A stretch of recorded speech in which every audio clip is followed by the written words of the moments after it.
realization of prosperity.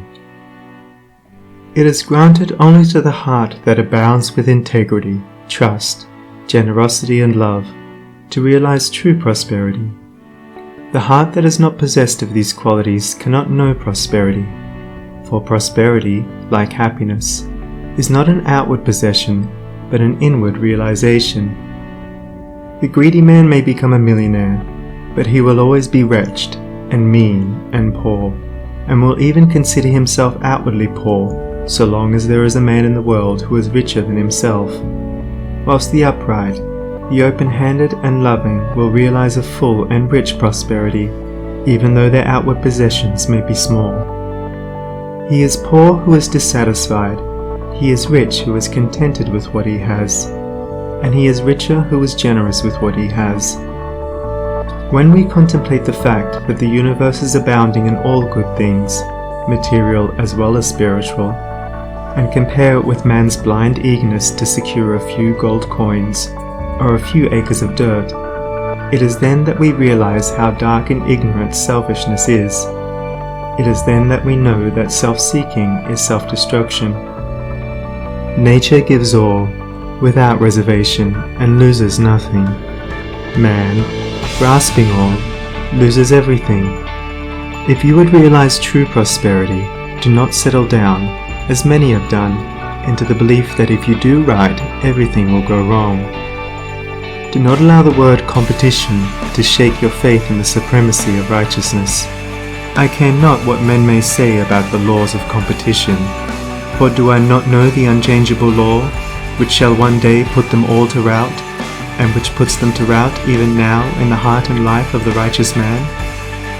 And knowing this law, I can contemplate all dishonesty with undisturbed repose, for I know where certain destruction awaits it. Under all circumstances, do that which you believe to be right, and trust the law. Trust the divine power that is immanent in the universe, and it will never desert you, and you will always be protected.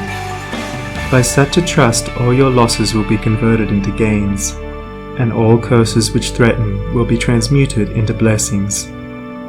Never let go of integrity, generosity, and love, for these, coupled with energy, will lift you into the truly prosperous state.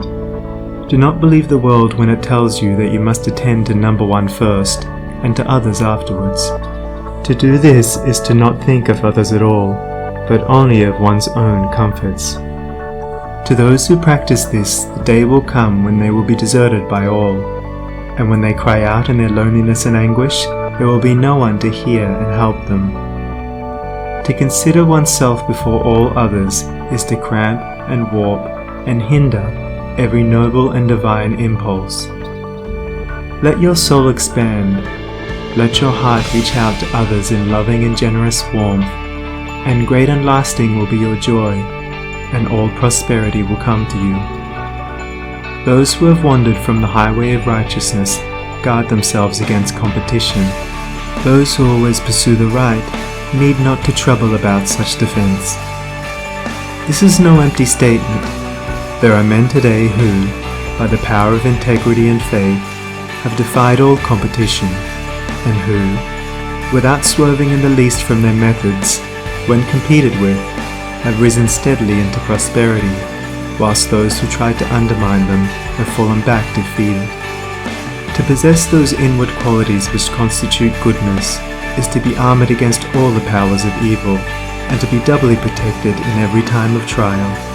And to build oneself up in those qualities is to build up a success which cannot be shaken, and to enter into a prosperity which will endure forever. The white robe of the heart invisible is stained with sin and sorrow, grief and pain, and all repentant pools and springs of prayer shall not avail to wash it white again. While in the path of ignorance I walk, the stains of error will not cease to cling. Defilements mark the crooked path of self, where anguish lurks and disappointments sting. Knowledge and wisdom only can avail to purify and make my garments clean, for therein lie love's waters, therein rests peace undisturbed, eternal and serene. Sin and repentance is the path of pain. Knowledge and wisdom is the path of peace. By the near way of practice I will find where bliss begins, and how pains and sorrows cease. Self shall depart, and truth shall take its place. Changeless one, the indivisible, shall take up his abode in me, and cleanse the white robe of the heart invisible. End of Chapter 7. Recording by Sunny Abdullah. sonnie.org. End of The Path of Prosperity by James Allen.